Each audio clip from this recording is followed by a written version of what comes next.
ಎಲ್ಲರಿಗೂ ಎಲ್ಲರಿಗೂ ನಮಸ್ಕಾರಗಳು. Welcome to master mind YouTube ಚಾನಲ್ಗೆ ಸ್ವಾಗತ. ಏನಪ್ಪ ಅಂದ್ರೆ ಈಗಾಗಲೇ SSLC ಪೂರ್ವ ಸಿದ್ಧತಾ ಪರೀಕ್ಷೆ 2ರ 33ರವರೆಗೆ ಪ್ರಶ್ನೆಗಳನ್ನು ಬಿಡಿಸಿದ್ದೀವಿ. ಈಗೇನಪ್ಪ ಅಂದರೆ 34ನೇ ಪ್ರಶ್ನೆ ಹಿಡಿದು ಅಂದರೆ ಬಿಡಿಸಬೇಕಾಗಿದೆ. 4 ಅಂಕದ ಪ್ರಶ್ನೆಗಳು. 4 ಅಂಕದ ಪ್ರಶ್ನೆಗಳು ಎಷ್ಟು ಇರ್ತಾವಪ್ಪ ಅಂದರೆ ಇಲ್ಲಿ ಪ್ರಶ್ನೆ ನಂಬರ್ 5ರಲ್ಲಿ 4 ಇರ್ತಾವೆ. ಒಟ್ಟು ಟೋಟಲಾಗಿ 16 ಮಾರ್ಕ್ಸು. ಇದು ಒಂದು ಸ್ವಲ್ಪ ಅಪ್ಲೈಡ್ ಕ್ವಶನ್ ಬರ್ತಕ್ಕಂಥದ್ದು. ಅಪ್ಲೈಡ್ ಕ್ವಶನ್ ಅಂದರೆ ಸ್ವಲ್ಪ ಬೇಸಿಕ್ಕಿಂತ ಮೇಲ್ಗಡೆ ಅಂದರೆ 99% ಸ್ವಲ್ಪ ಡಿಫಿಕಲ್ಟ್ ಇರುತ್ತೆ. ಈ ಪ್ರಶ್ನೆಗಳನ್ನು ಅತಿ ಹೆಚ್ಚಾಗಿ ಸಮಾಂತರ ಶ್ರೇಣಿ ಮತ್ತು 2 ಚರಾಕ್ಷರಗಳ ರೇಖಾತ್ಮಕ ಸಮೀಕರಣ ಮತ್ತು ಇನ್ನೊಂದು ಹೇಳಬೇಕಂದ್ರೆ ನಾವು ಪ್ರಶ್ನೆ ಒಂದು ಪ್ರಮೇಯ ಇರುತ್ತೆ ಮತ್ತು ಅದೇ ರೀತಿಯಾಗಿ ಒಂದು ತ್ರಿಕೋನಮಿತಿ ಅನ್ವಯ ಆ ಟಾಪಿಕ್ ಮೇಲೆ ಪ್ರಶ್ನೆಗಳು ಇರ್ತವೆ. ಹಾಗಾದ್ರೆ ಈಗ ನಾವು ಏನಪ್ಪ ಅಂದ್ರೆ ಗ್ರಾಫನ್ನು ನೋಡಲಿಕ್ಕಾಗಿ ಗ್ರಾಫ್ ಈಗಾಗಲೇ ಎಲ್ಲರಿಗೂ ಬರುತ್ತೆ. ಇದು 4 ಮಾರ್ಕ್ಸಿದ ಅಂಕ ಫಿಕ್ಸ್. 34ನೇ ಪ್ರಶ್ನೆ ಇರುತ್ತೆ. 35ನೇ ಪ್ರಶ್ನೆ ಏನಪ್ಪ ಅಂದ್ರೆ ಪ್ರಮೇಯ ಇರುತ್ತೆ. ಪ್ರಮೇಯಲ್ಲಿ ಈಗಾಗಲೇ ಏನಪ್ಪ ಅಂದ್ರೆ ಮೂಲ ಸಮಾನುಪಾತತೆಯ ಪ್ರಮೇಯ ಅಂದರೆ ಥೇಲ್ಸ್ ಪ್ರಮೇಯನ ವಿಲೋಮ, ಕೋಕೋ ಪ್ರಮೇಯ ಮತ್ತು ಬಾಬಾ ಪ್ರಮೇಯ ಮತ್ತು ಕೋಬಾಕೋ ಪ್ರಮೇಯ ಇವುಗಳು ಹೆಚ್ಚಾಗಿ ಇರತಕ್ಕಂಥದ್ದು. ಇನ್ನೊಂದು ಇರುತ್ತೆ ವೃತ್ತದ ಮೇಲಿನ ಪ್ರಮೇಯ, ಆದರೆ ಅದು 3 ಅಂಕದ ಪ್ರಶ್ನೆಯಲ್ಲಿ ಇರುತ್ತೆ. ಇವತ್ತೇನಪ್ಪ ಅಂದರೆ 34ನೇ ಪ್ರಶ್ನೆ ನಕ್ಷೆಯನ್ನು ನೀವು ಯಾವಾಗಲೇ ಬಿಡಿಸ್ರಿ, ಅದು ಗ್ರಾಫ್ ಚೆನ್ನಾಗಿರುತ್ತೆ. ಮತ್ತು 35ನೇದು ಏನಪ್ಪ ಅಂದರೆ ಪ್ರಮೇಯ ಫಿಕ್ಸ್ ಇರುತ್ತೆ. ಅಂದರೆ ಏನದು ತ್ರಿಭುಜ ಟಾಪಿಕ್ ಇದೆಯಲ್ಲ ಅದ್ರ ಮೇಲೆ ಪ್ರಮೇಯ ಫಿಕ್ಸ್ ಇರುತ್ತೆ. ಮತ್ತು ಅದೇ ರೀತಿಯಾಗಿ 36ನೇ ಪ್ರಶ್ನೆ ಏನಿದೆಯಪ್ಪ ಅಂದರೆ ಒಂದು ಸಮಾಂತರ ಶ್ರೇಣಿ ಮೇಲೆ ಪ್ರಶ್ನೆ ಇರುತ್ತೆ. ಆ ಸಮಾಂತರ ಶ್ರೇಣಿ ಮೇಲೆ ಪ್ರಶ್ನೆ ಯಾವ ರೀತಿಯಾಗಿದೆಯಪ್ಪ ಅಂದರೆ ಒಂದು ಸಮಾಂತರ ಶ್ರೇಣಿಯಲ್ಲಿ 6ನೇ ಪದವು 3ನೇ ಪದಕ್ಕಿಂತ 2ಕ್ಕಿಂತ 1 ಹೆಚ್ಚಾಗಿದೆ. ಆದರೆ 4ನೇ ಪದ ಮತ್ತು 5ನೇ ಪದವು ಮೊತ್ತವು 2ನೇ ಪದದ 5ರಷ್ಟಿದೆ. ಈ ಸಮಾಂತರ ಶ್ರೇಣಿಯ 10ನೇ ಪದವನ್ನು ಕಂಡುಹಿಡಿಯಿರಿ ಅಂತೇಳಿ ಕೊಟ್ಟಾರ ಅವರು. ಹಾಗಾದ್ರೆ ಫಸ್ಟ್ 6ನೇ ಪದ ಅಂದ್ರೆ A6 ತೊಗೊಂಡೆವು. A6 ತೊಗೊಂಡೆವು ಅಂದರೆ A6 = ಅದರದ್ದು 3ನೇ ಪದ ಎಷ್ಟು ಪಟ್ಟ ಐತತ್ತ 2 ಪಟ್ಟ ಅಂದ್ರೆ 2 ಬ್ರಾಕೆಟ್ ಆಫ್ A3 + 1 ಅಂದ್ರೆ A6 ಅಂದ್ರೆ ಏನು ತೋರಿಸ್ತೈತಿ A + 5D = 2 into bracket A + 2D + 1. A + 5D as it is ಹಂಗೆ ಇಡೋದು. ನೆಕ್ಸ್ಟ್ ಮುಂದೆ ಏನಪ್ಪ ಅಂದ್ರೆ 2 ಆ ಬ್ರಾಕೆಟ್ ಬಿಡಿಸೋದು ಮೊದಲು. 2A = 2A + 2 2s 4 into D + 1. ಮುಂದೆ A as it is plus ಇದ್ದದ್ದು ಮೈನಸ್, ಯಾಕಂದ್ರೆ +2 ಈಚೆ ಕಡೆ ಈ ಸೈಡ್ ಬರ್ತಂದ್ರೆ -2 ಆಗ್ತದೆ. -2A + 5D as it is + 4D ಈಚೆ ಕಡೆ ಬರ್ತಂದ್ರೆ -4D = 1. ಮುಂದೆ 2Aದಾಗ A ತೆಗೀರಿ -A + 5D as it is 5Dದ 4D ತೆಗೀರಿ 1D ಉಳಿತು = 1. D ಆ್ಯಸ್ ಇಟ್ ಈಸ್ -8 ಈ ಸೈಡ್ ಬರ್ತಂದ್ರೆ +A ಅಂದ್ರೆ A + 1 = A + 1. ಅದು ಇಕ್ವೇಷನ್ 1 ಕೊಡ್ರಿ. ಇನ್ನು ಮತ್ತೊಂದು ಏನು ಹೇಳ್ತಪ್ಪ ಅಂದ್ರೆ ಪ್ರಶ್ನೆ ಓದ್ತೀನಿ ನೋಡ್ರಿ. ಅದರ 4ನೇ ಪದ ಮತ್ತು 5ನೇ ಪದಗಳ ಮೊತ್ತವು 2ನೇ ಪದದ 5ರಷ್ಟಿದೆ. 2ನೇ ಪದದ 5ರಷ್ಟು ಐತೆ. ಹಾಗಾದ್ರೆ ನಾವು ಇಲ್ಲಿ ಏನು ಹೇಳ್ತೇವೆ ಅಂದರೆ A4 + A5 = 5 bracket of A2. ಯಾಕೆ A2 ಯಾಕಂದರೆ 5ರಷ್ಟು ಐತಿ 2ನೇ ಪದ. ಹಾಗಾದ್ರೆ A + 4D A4 ಐತೆ ಅಂದ್ರೆ A4ದು A + 3D ಬತ್ತು ಪ್ಲಸ್ A5 ಅಂದರೆ A + 4D = 5 into bracket of A2 ಅಂದ್ರೆ ಏನು ಹೇಳ್ತೈತಿ A + D. ಮುಂದೆ A 2A + 3D + 4D 7D = 5A + 5D. ಮುಂದೆ 2A ಆ್ಯಸ್ ಇಟ್ ಈಸ್ +5 ಐತಿ ಈಚೆ ಕಡೆ ಬರ್ತಂದ್ರೆ -5A. ಯಾಕಂದ್ರೆ ನೋಡಿರಿ +5 ಐತಿ ಈಚೆ ಕಡೆ 5A ಬತ್ತು = 5D as it is +7D ಐತಿ ಆಚೆ ಕಡೆ ಕಳಿಸ್ಬಿಡ್ರಿ -7D. ಇನ್ನು 5Aದಾಗ 2A ತೆಗಿರಿ 3A -3A 7Dದಾಗ 5D ತೆಗಿರಿ -2D. ಅಲ್ಲಿ ಏನೈತಪ್ಪ ಅಂದ್ರೆ 2 ಕಡೆ ಮೈನಸ್ ಅದು ಪ್ಲಸ್ ಮಾಡ್ಕೊಂಬಿಡ್ರಿ. ಮುಂದೆ 3A as it is 2D ಅಂದ್ರೆ ಏನಾದ್ರು ತೋರಿಸ್ತೈತಿ -2 ಬ್ರಾಕೆಟ್ ಆಫ್ A + 1. ಮುಂದೆ ಏನೈತೆ ಪ್ಲಸ್ ಇದು ಮೈನಸ್ ಆಯಿತು ಮೈನಸ್ ಇದು ಪ್ಲಸ್ ಆಯಿತಾ. 3A as it is bracket ತೊಗೊರೋದು 2A + 2A + 2 1s 2. ಮುಂದೆ ಏನು ಹೇಳ್ತಪ್ಪ ಅಂದ್ರೆ 3A + 2A ಈಚೆ ಕಡೆ ಬರ್ತಂದ್ರೆ -2A = 2. A ವ್ಯಾಲ್ಯೂ ಏನೈತಪ್ಪ ಅಂದ್ರೆ 2 ಆಯಿತು. ಇನ್ನು D ವ್ಯಾಲ್ಯೂ ಇದನ್ನು ಎದ್ರಾಗಪ್ಪ ಅಂದ್ರೆ ಇಕ್ವೇಷನ್ 1ದಾಗ ಇಟ್ಟೇವಂದ್ರೆ D as it is A value ಎಷ್ಟೈತಪ್ಪ ಅಂದ್ರೆ ಎ ವ್ಯಾಲ್ಯೂ 2 ಐತಿ, 2 + 1 ಅಂದರೆ ಡಿ ವ್ಯಾಲ್ಯೂ ಎಷ್ಟಾಯಿತು 3 ಆಯಿತು. ಇನ್ನು ಎ ಎನ್ ತೆಗೆದೈತಿ. ಎ ಎನ್ ಏನು ಕಂಡುಹಿಡಿದ್ರೆ ಮುಂದಿನ ಪ್ರಶ್ನೆ ಓದ್ತೀನಿ ನೋಡ್ರಿ, ಇದರದೇ ಪ್ರಶ್ನೆ ಓದ್ತೀನು. ಈ ಸಮಾಂತರ ಶ್ರೇಣಿಯ 10ನೇ ಪದವನ್ನು ಕಂಡುಹಿಡಿ. 10ನೇ ಪದ ಅಂದರೆ ಎ ಎನ್ ಅಂದ್ರೆ ಅಲ್ಲಿ ನಾವು ಏನು ತಗೋಬೇಕು, A N = A plus bracket of n - 1 into D. ಇಲ್ಲಿ ಎ ಎನ್ ಅಂದ್ರೆ ಏನು ಹೇಳ್ತೈತಿ, ಎ ಪ್ಲಸ್ ಎನ್ ಅಂದ್ರೆ ಎನ್ ವ್ಯಾಲ್ಯೂ ಎಷ್ಟು ಕಂಡಿದ್ರೆ 10ನೇ ಪದ ಅಂದರೆ A10 = ಎ ವ್ಯಾಲ್ಯೂ ಎಷ್ಟೈತಿ 2 ಐತಿ. ಆ ಕಡೆ ಆಲ್ರೆಡಿ ಕಂಡು ಹಿಡಿದಿದೆ ನೋಡಿರಿ, ಇಲ್ಲಿ ಐತಿ ನೋಡಿರಿ ಎ ವ್ಯಾಲ್ಯೂ ಇದು 2 ಪ್ಲಸ್ ಎನ್ ವ್ಯಾಲ್ಯೂ ಎಷ್ಟೈತಿ 10 ಐತಿ -1 ಡಿ ವ್ಯಾಲ್ಯೂ ಎಷ್ಟೈತಿ 3. 2 ಪ್ಲಸ್ 10ದಾಗ 1 ತೆಗೀರಿ 9 ಇಂಟು 3 ಆ್ಯಸ್ ಇಟ್ ಈಸ್ 2 9 3 27 27 + 2 29 ಅಂದರೆ A10 = 29 ಅಂದರೆ 10ನೇ ಪದ ಎಷ್ಟೈತಪ್ಪ ಅಂದರೆ 29 ಐತಿ. ಇನ್ನು ಅದೇ ರೀತಿಯಾಗಿ ನೆಕ್ಸ್ಟ್ ಮುಂದಿನ ಪ್ರಶ್ನೆ ಇದರದೇ ಅಥವಾ ಕೊಟ್ಟಿರ್ತಾರೆ, ಇದನ್ನು ಅಪ್ಲೈಡ್ ಕ್ವಶ್ನೆ ಇರ್ತೈತಿ. ಇದನ್ನು ಸ್ವಲ್ಪ ನೋಡ್ರಿ ಎಲ್ಲರೂ, ಇದನ್ನು ಸ್ವಲ್ಪ ನೋಡ್ರಿ. ಒಂದು ಸಮಾಂತರ ಶ್ರೇಣಿಯ ಮೊದಲನೇ ಪದ 22, ಮೊದಲನೇ ಪದ ಅಂದರೆ A2, ಇದು A value A22, A value ಎಷ್ಟಾಯಿತು A = 22. ಎನ್ನೇ ಪದ -11 ಮತ್ತು ಮೊದಲನೇ ಎನ್ ಪದಗಳ ಮೊತ್ತ 66 ಆಗಿದೆ. ಹಾಗಾದರೆ ಶ್ರೇಣಿಯಲ್ಲಿನ ಪದಗಳ ಸಂಖ್ಯೆ ಮತ್ತು ಸಾಮಾನ್ಯ ವ್ಯತ್ಯಾಸ ಕಂಡುಹಿಡಿಯಿರಿ ಹಾಗೂ ಮೂರನೇ ಪದ ಮತ್ತು 7ನೇ ಪದಗಳ ಅನುಪಾತವನ್ನು ಕಂಡುಹಿಡಿಯಿರಿ. ಹಾಗಾದ್ರೆ ಫಸ್ಟ್ ಎ ವ್ಯಾಲ್ಯೂ 22 ಇಟ್ಕೊಂಡೆವು. ಎ ಎನ್ ವ್ಯಾಲ್ಯೂ ಕೊಟ್ಟಾರ ಅವರು, ಎ ಎನ್ ವ್ಯಾಲ್ಯೂ ಎಷ್ಟೈತಿ -11 ಐತಿ, ಎಸ್ ಎನ್ ಎಷ್ಟೈತಿ 66 ಐತಿ. ಎನ್ ಕಂಡುಹಿಡಿ ಅಂದ್ರೆ ಡಿ ಕಂಡುಹಿಡಿ ಅಂದ್ರೆ A3:A7 = ಅಂದರೆ S N as it is n / 2 bracket of A + AN. S N value ಎಷ್ಟೈತಿ 66 = ಎನ್ ವ್ಯಾಲ್ಯೂ ಗೊತ್ತಿಲ್ಲ, n / 2 bracket of A value ಎಷ್ಟೈತಿ 22 ಪ್ಲಸ್ ಎ ಎನ್ ವ್ಯಾಲ್ಯೂ ಕೊಟ್ಟಾರ, ಎ ಎನ್ ವ್ಯಾಲ್ಯೂ ಎಷ್ಟೈತಿ -11. 66 as it is n / 2 22 plus into -11 as it is. ಈ 2 ಈಚೆ ಕಡೆ ತೊಗೊಂಬನ್ನಿ ಅಂದರೆ 66 × 2 = n as it is. 22 11 ತೆಗಿರಿ 11 ಬತ್ತು n ಆ್ಯಸ್ ಇಟ್ ಈಸ್. ಮುಂದೆ n ಕೆಟ್ಟ 66 × 2 ಈ 11 ಇಂಟು ಐತಿ, ಈಚೆ ಕಡೆ ಸೈಡ್ ಬತ್ತು ಅಂದರೆ ಡಿವೈಡೆಡ್ ಬೈ 11 1 11 11 6 66 ಅಂದರೆ 6 2 12 ಅಂದರೆ n ವ್ಯಾಲ್ಯೂ ಎಷ್ಟು ಬತ್ತು ನಂಬರ್ ಆಫ್ ಟರ್ಮ್ಸ್ 22 ಇದು 12 ಬಂದು. ಮುಂದೆ ಇಲ್ಲಿ ಏನು ಕಂಡು ಹಿಡಿಬೇಕೈತಪ್ಪ ಅಂದರೆ ಸಾಮಾನ್ಯ ವ್ಯತ್ಯಾಸ ಕಂಡು ಹಿಡಿಬೇಕೈತಿ. ಸಾಮಾನ್ಯ ವ್ಯತ್ಯಾಸ ಬರಬೇಕಾದ್ರೆ ಡಿ ಕಂಡು ಹಿಡಿಬೇಕು. ಎ ಎನ್ ವ್ಯಾಲ್ಯೂ ಆಲ್ರೆಡಿ -11 ಕೊಟ್ಟಾರ, A12 8 ಕೊಟ್ಟಾರ -11 ಐತಿ. ಯಾಕಂದ್ರೆ 12 ಎನ್ ವ್ಯಾಲ್ಯೂ ಕಂಡು ಹಿಡಿದೆ ಮೊದಲು. ಮುಂದೆ A12 ಏನು ಬರ್ತೈತಿ A + n - 1 into D = -11. A value 22 plus N value 12, ಯಾಕಂದ್ರೆ ನಂಬರ್ ಆಫ್ ಟರ್ಮ್ಸ್ 12 ಅದಾವೆ. 12 - 1 ಇಂಟು ಡಿ = -11 ಇನ್ನು 22 ಪ್ಲಸ್ ಐತಿ, ಈಚೆ ಕಡೆ ಕಳಿಸಿದೆ ಅಂದ್ರೆ -22 ಆಯಿತು. 12ದಾಗ 1 ತೆಗೀರಿ, 12ದಾಗ -1 ಮಾಡಿರಿ 11 ಡಿ ಬತ್ತು = -11ದಾಗ -22 ಅಂದ್ರೆ ಎಷ್ಟಾಯಿತು -33 ಆಯಿತು. D as it is into ಐತಿ, ಈಚೆ ಕಡೆ ಬರ್ತಂದ್ರೆ ಡಿವೈಡೆಡ್ ಬೈ 11 1 11 3 ಅಂದ್ರೆ -3. ಇನ್ನು ರೇಷೋ ತೆಗಿದೈತಿ A3 / A7 = A3 ಏನು ಹೇಳ್ತೈತಿ A + 2D / A7 ಏನು ಹೇಳ್ತೈತಿ A + 6D. ಅಂದರೆ ಈಸಿಗೆ A value 22 plus 2 into bracket of -3 divided by A value 22 plus 6 into D value -3. ಇಲ್ಲಿ ಡಿ ವ್ಯಾಲ್ಯೂ ಕಂಡು ಹಿಡಿದೇವತ್ತೇಳಿ ಈ ರೇಷೋ ತೆಗಿಲಿಕ್ಕೆ ಬರ್ತೈತಿ. ಡಿ ವ್ಯಾಲ್ಯೂ ಮತ್ತು ಎನ್ ವ್ಯಾಲ್ಯೂ ತೆಗೆದೇವತ್ತೇಳಿ ಡಿ ವ್ಯಾಲ್ಯೂ ಬತ್ತು, ಈ ಡಿ ವ್ಯಾಲ್ಯೂ ತೆಗೆದೇವತ್ತೇಳಿ ಇದು ಬತ್ತು. ಹಾಗಾದ್ರೆ 22 ಪ್ಲಸ್ ಇಂಟು -6 2 3 6 ಡಿವೈಡೆಡ್ ಬೈ 22 - 18 ಅಂದ್ರೆ ಆನ್ಸರ್ ಎಷ್ಟು ಬರ್ತಪ್ಪ ಅಂದರೆ ಇಲ್ಲಿ ಐತೆ ನೋಡಿರಿ. A3 / A7 = 16 / 4. A3 ratio A7 = 4:1 ಅಂದರೆ 4 1 4 4. ಇನ್ನು ಲಾಸ್ಟ್ ಪ್ರಶ್ನೆ 37ನೇದು ಏನಪ್ಪ ಅಂದರೆ ಎಷ್ಟು ಅಂಕದ ಪ್ರಶ್ನೆಯಪ್ಪ ಅಂದರೆ 4 ಅಂಕದ ಪ್ರಶ್ನೆಯನ್ನು ನಾವು ನೋಡಬೇಕಾಗೈತಿ. ಇಲ್ಲಿ ನೋಡಿರಿ 37ನೇ ಪ್ರಶ್ನೆ 4 ಅಂಕದ ಪ್ರಶ್ನೆ. ಇದು ಎಲ್ಲಿದು ಬರ್ತದಪ್ಪ ಅಂದರೆ ತ್ರಿಕೋನಮಿತಿ ಅನ್ನುವ ಟಾಪಿಕ್ ಫಿಕ್ಸ್ ಬರ್ತಕ್ಕಂಥ ತ್ರಿಕೋನಮಿತಿ ಅನ್ವಯ.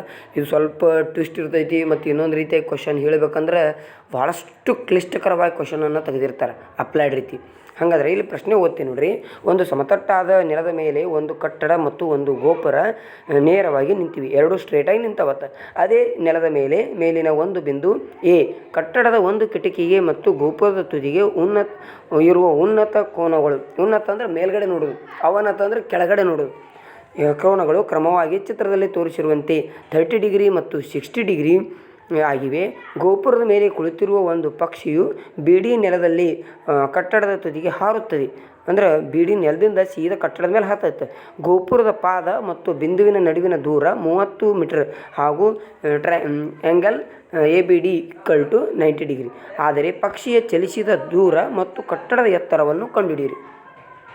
ಹಂಗಾದ್ರೆ ಇಲ್ಲೆಲ್ಲರೂ ನೋಡಿರಿ, ಒಂದು ಗೋಪುರ ಯಾವ ರೀತಿ ಕಟ್ಟ್ಯಾರ, ಎಷ್ಟು ಡಿಗ್ರಿಗಳು ಮಾಡ್ಯಾರ, ಇದನ್ನೆಲ್ಲ 30, 60 ಡಿಗ್ರಿ, 90 ಡಿಗ್ರಿ. ಉನ್ನತ ಕೋನ ಅಂದ್ರೆ ಬಿ ಕೋನದ ಮೇಲೆ ಸ್ಟ್ರೇಟಾಗಿ ಡಿಕ್ ನೋಡೈತಿ ನೋಡಿರಿ.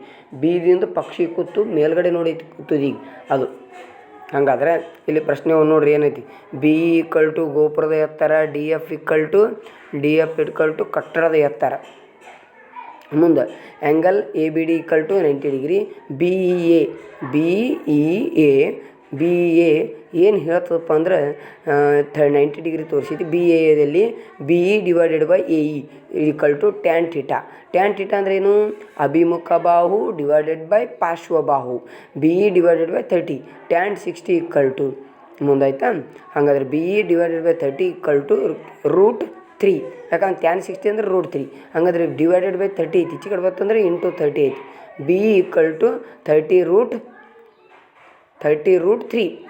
ಹಾಗಾದ್ರೆ BE = CF. BE ಎಷ್ಟು ಬರ್ತೈತಿ ಅಷ್ಟೇ ಏನಪ್ಪ ಅಂದ್ರೆ CF. ಯಾಕಂದ್ರೆ ಎದುರು ಬದುರು ಬಾವಿನಗಳು ಸಮ ಅದಾವು ನೋಡ್ರದು. ಒಂದು ರೀತಿಯಾಗಿ ಆ್ಯಂಗಲ್ ನೋಡಿದ್ರೆ CFE ಇದು BEFC ಇದು ಏನೈತಪ್ಪ ಅಂದ್ರೆ ಒಂದು ಆಯತ ಇದ್ದಂಗೆ ಐತಿ, ರೆಕ್ಟ್ಯಾಂಗಲ್ ಇದ್ದಂಗೆ ಆಗೈತಿ. ಹಾಗಾದ್ರೆ ನೀವೊಂದು ಅದ್ರಾಗ ಮತ್ತೊಂದು ಟ್ರಯಾಂಗಲನ್ನು ತೊಗೋತೀವಿ, CFA ತೊಗೊಂಡೆ ಬಂದ್ರೆ 90 ಡಿಗ್ರಿ ತೋರಿಸ್ತೈತಿ. ಅಲ್ಲಿ CF / FA = tan 30. ಈಗಾಗಲೇ ಗೊತ್ತೈತಿ tan 30 ಅಂದ್ರೆ ಅಭಿಮುಖ ಬಾಹು / ಪಾರ್ಶ್ವಬಾಹು. 30 √3 / FA = 1/√3. FA = 30√3 into √3. FA = 30 ಅಂದರೆ 30 into √3 into √3 13 ಆಯಿತು. 33 = 90 ಮೀಟರ್. ಅಂದರೆ FE = 90 + 30 = 120. ಇಷ್ಟ ಆಯ್ತಾ. ನೆಕ್ಸ್ಟ್ ಏನಪ್ಪ ಅಂದ್ರೆ BC = 120 ಮೀಟರ್. ಅಂದರೆ ಇನ್ನು ಮುಂದಿನ ಏನು ತೊಗೋಬೇಕು, BEA ಎಷ್ಟು ಬರ್ತೈತೆ ನೋಡಿರಿ, ಇದು ಬರ್ತದೆ ನೋಡಿ BEA. ಈ BEAದೊಳಗೆ ಈಗಾಗಲೇ ನಾವು ವ್ಯಾಲ್ಯೂವನ್ನು ತೆಗೆದಿದ್ದೆವು. ಅಲ್ಲಿ ಏನಪ್ಪ ಅಂದರೆ angle A + angle B + angle E = 180 degree. 180 ಯಾಕೆ ಬಂತು, ತ್ರಿಭುಜದ ಒಳಕೋನಗಳ ಮೊತ್ತ 180 ಆಗಿರುತ್ತದೆ. tan A 60 ಕೊಟ್ಟಾರ ಪ್ಲಸ್ tan B ಗೊತ್ತಿಲ್ಲ. tan E 90 ಡಿಗ್ರಿ ತೋರಿಸ್ತೈತಿ. tan E ಎಷ್ಟು ತೋರಿಸ್ತೈತಿ, 90. E ಎಷ್ಟು ತೋರಿಸ್ತೈತಿ ಅಟ್ಟೆ F ತೋರಿಸ್ತೈತಿ. Fನು 90 ಡಿಗ್ರಿ ಆಗಿರ್ತೈತಿ. ಹಾಗಾದ್ರೆ ಮುಂದೆ ಏನಪ್ಪ ಅಂದ್ರೆ ಅಲ್ಲಿ ಆ್ಯಂಗಲ್ B ವ್ಯಾಲ್ಯೂ ಎಷ್ಟು ಬತ್ತು, ನಮ್ಮದು ಆ್ಯಂಗಲ್ B ವ್ಯಾಲ್ಯೂ ತೊಗೋಬೇಕಾಗೈತಿ. ಹಾಗಾದ್ರೆ ಆ್ಯಂಗಲ್ B ವ್ಯಾಲ್ಯೂ ಎಷ್ಟು ಬತ್ತು, 180 - 150 ಅಂದರೆ 90 + 60 = 150 ಆಯಿತು. 150 ಪ್ಲಸ್ ಐತಿ, ಈಚೆ ಕಡೆ ಬತ್ತು -50. ಹಾಗಾದ್ರೆ 30 ಆನ್ಸರ್ ಬತ್ತು, 30 ಡಿಗ್ರಿ. BCFEದಲ್ಲಿ ನಾಗಲ್ಲಿ ಹೇಳೋದಲ್ಲ, BCFEದಲ್ಲಿ ಏನು ಹೇಳ್ತದಪ್ಪ ಅಂದ್ರೆ angle 90 degree, angle B = 90 degree. CBA = 90 - 30 degree = 60. DBA = 90 degree. ದತ್ತ ಕೊಟ್ಟಾರ DBA 90. DBA 90 ತೋರಿಸ್ತಂದ್ರೆ DBA 90 ತೋರಿಸ್ತಂದ್ರೆ ಮುಂದೆ ಏನು ಹೇಳ್ತದಪ್ಪ ಅಂದ್ರೆ DBCನು 90 - 60 = 30 ಡಿಗ್ರಿ. ಹಾಗಾದ್ರೆ DCBದಲ್ಲಿ ನೋಡಿರಿ, DCB ಟ್ರಯಾಂಗಲ್ ನೋಡ್ಕೊರಿ. DCB ಮೇಲ್ಗಡೆ ಅದು ಪಕ್ಷ ಯಾರೋದು, DC / 180 = tan 30. ಅಂದರೆ DC ವ್ಯಾಲ್ಯೂ tan 30 ಅಂದರೆ 1/√3 ಐತಿ ಇಂಟು 120 ಡಿವೈಡೆಡ್ ಬೈ 120 ಈಚೆ ಕಡೆ ಬರುತ್ತೆ ಇಂಟು ಬತ್ತು 120 ಡಿವೈಡೆಡ್ ಬೈ √3 ಇಂಟು √3 ಯಾಕಂದ್ರೆ 120 divided by √3 as it is into ಇದನ್ನು ವ್ಯುತ್ಕ್ರಮ ಮಾಡಿದಾಗ √3 ಡಿವೈಡೆಡ್ ಬೈ √3 ಆಯಿತು = 120 √3 ಡಿವೈಡೆಡ್ ಬೈ 3 ಅಂದರೆ DC = 40√3 ಮೀಟರ್ ಬತ್ತು. ಇನ್ನು ಕಟ್ಟಡದ ಎತ್ತರ, ಪೂರ ಕಟ್ಟಡದ ಎತ್ತರ ತೊಗೋಬೇಕು. ಯಾವ್ಯಾವ ಬರ್ತಾವೆ ನೋಡ್ರಿ ಕಟ್ಟಡದ ಎತ್ತರ, CF + CD 30√3 + 40√3. ಹಾಗಾದ್ರೆ ಆನ್ಸರ್ ಎಷ್ಟು ಬತ್ತು, 70√3 ಬತ್ತು. ಇನ್ನು ಪೂರ ಕಟ್ಟಡದು. ಇನ್ನೇನಪ್ಪ ಅಂದರೆ DBCದಲ್ಲಿ ಅದು ಪಕ್ಷಿ ಯಾರಿ 30 ಡಿಗ್ರಿದಾಗ ಅಲ್ಲಿ ಏನು ಕಂಡು ಹಿಡಿಬೇಕಾಗಿತ್ತು ಗೊತ್ತದೇನು ರೀ, DB ವ್ಯಾಲ್ಯೂ ಕಂಡು ಹಿಡಿಬೇಕಾಗಿತಿ. ಅಂದ್ರೆ C 90 ಡಿಗ್ರಿ ಐತಿ, ಅದ್ರದ್ದು ವಿಕರ್ಣ ಕಂಡು ಹಿಡಿಬೇಕಾಗೈತಿ. ಹಾಗಾದ್ರೆ ಕಾಸ್ ತೊಗೊಂಡೆವು. ಕಾಸ್ 30 ಅಂದರೆ ಏನು ತೊಗೊತೈತಿ, ಪಾರ್ಶ್ವಬಾಹು ಡಿವೈಡೆಡ್ DBCದಲ್ಲಿ ತೊಗೊಂಡೇವು ಅಂದ್ರೆ BC ಡಿವೈಡೆಡ್ ಬೈ DB ಅಂದ್ರೆ ಪಾರ್ಶ್ವಬಾಹು ಡಿವೈಡೆಡ್ ಬೈ ವಿಕರ್ಣ. DB ವ್ಯಾಲ್ಯೂ ಬರ್ತಲ್ಲಿ ಹಂಗಂದ್ರೆ = cos 30. 120 divided by D B equal to √3 divided by 2. Cos 30 ಅಂದರೆ √3 ಡಿವೈಡೆಡ್ ಬೈ 2. ಇನ್ನು D B equal to √3 divided by 2. D B equal to 120 ಇದು 2 divided by ಈಚೆ ಕಡೆ ಬರುತ್ತೆ ಇಂಟು 122 240 ಡಿವೈಡೆಡ್ ಬೈ √3 ಇಂಟು √3 ಬತ್ತಾ. ಏನು √3 into 240 √3 divided by 3 into 3 √3 into √3 3. ಹಾಗಾದ್ರೆ D B equal to 80 √3. ಯಾಕಂದ್ರೆ 3 ಕ್ಯಾನ್ಸಲ್, 3 1 3 8 ಮುಂದೆ 0 80 √3. ಇನ್ನು ಕಟ್ಟಡದ ಎತ್ತರ ಡಿ ಬಿ ಈಕ್ವಲ್ ಟು 70 √3 ಆಯಿತು. ಇನ್ನು ಪಕ್ಷಿ ಚಲಿಸಿದ ದೂರ ಏನಾಯ್ತಪ್ಪ ಅಂದ್ರೆ 80 √3. 80 √3. ಇನ್ನು ಪ್ರಶ್ನೆ ನಂಬರ್ ಎಷ್ಟು ಮುಗಿತಪ್ಪ ಅಂದರೆ 5 ಕಂಪ್ಲೀಟ್ ಆಯಿತು. ಇನ್ನು ಪ್ರಶ್ನೆ ನಂಬರ್ 6 ಇದು ಏನಪ್ಪ ಅಂದರೆ ಎಷ್ಟು ಮಾರ್ಕ್ಸಿಂದ ಐತಪ್ಪ ಅಂದ್ರೆ ಇದು ಏನಪ್ಪ ಅಂದ್ರೆ 5 ಮಾರ್ಕ್ಸಿಂದ ಐತಿ. ಇದು 5 ಮಾರ್ಕ್ಸಿಂದ ಎದರಂದು ಇರ್ತೈತಪ್ಪ ಅಂದ್ರೆ ಫಿಕ್ಸ್ಡ್ ಒಂದು ಸರ್ಫೇಸ್ ಏರಿಯಾ. ಇದು ಅಪ್ಲೈಡ್ ಕ್ವಶನ್ ಇರ್ತೈತಿ. ಮುಂದಿನ ಪ್ರಶ್ನೆ ಏನಪ್ಪ ಅಂದ್ರೆ 38ನೇ ಪ್ರಶ್ನೆ, 5 ಅಂಕದ ಪ್ರಶ್ನೆ. ಇದು ಫಿಕ್ಸ್ಡ್ ಕ್ವಶನ್. ಇದು ಎಲ್ಲಿಂದ ಬರ್ತದಪ್ಪ ಅಂದರೆ ಯಾವ ಟಾಪಿಕ್ನಿಂದ ಬರ್ತದಪ್ಪ ಅಂದರೆ ಸರ್ಫೇಸ್ ಏರಿಯಾ ಅಂದರೆ ಉದಾಹರಣೆಗೆ ಮೇಲ್ಮೈ ವಿಸ್ತೀರ್ಣ ಈ ಟಾಪಿಕ್ ಮೇಲೆ ಬರ್ತೈತಿ. ಇದು ಫಿಕ್ಸ್ಡ್ ಇರ್ತಕ್ಕಂಥ ಕ್ವಶನ್. 5 ಮಾರ್ಕ್ಸಿಗೆ ಕಂಪಲ್ಸರಿ, ಯಾರು ಬಿಡ್ಲಾಕೆ ಹೋಗ್ಬೇಡ್ರಿ. ಮತ್ತು ಅಪ್ಲೈಡ್ ಕ್ವಶನ್. ಅದು ಅಪ್ಲೈಡ್ ಅಂದ್ರೆ ಫಿಕ್ಸ್ಡ್ದು. ನಮಗೆ ಒಂದು ರೀತಿಯಾಗಿ ಅಂಕಗಳನ್ನು ಕಳೆದುಕೊಳ್ಳಕ್ಕೆ ಇದು ಭಾಳಷ್ಟು ಇದಾಗೈತಿ.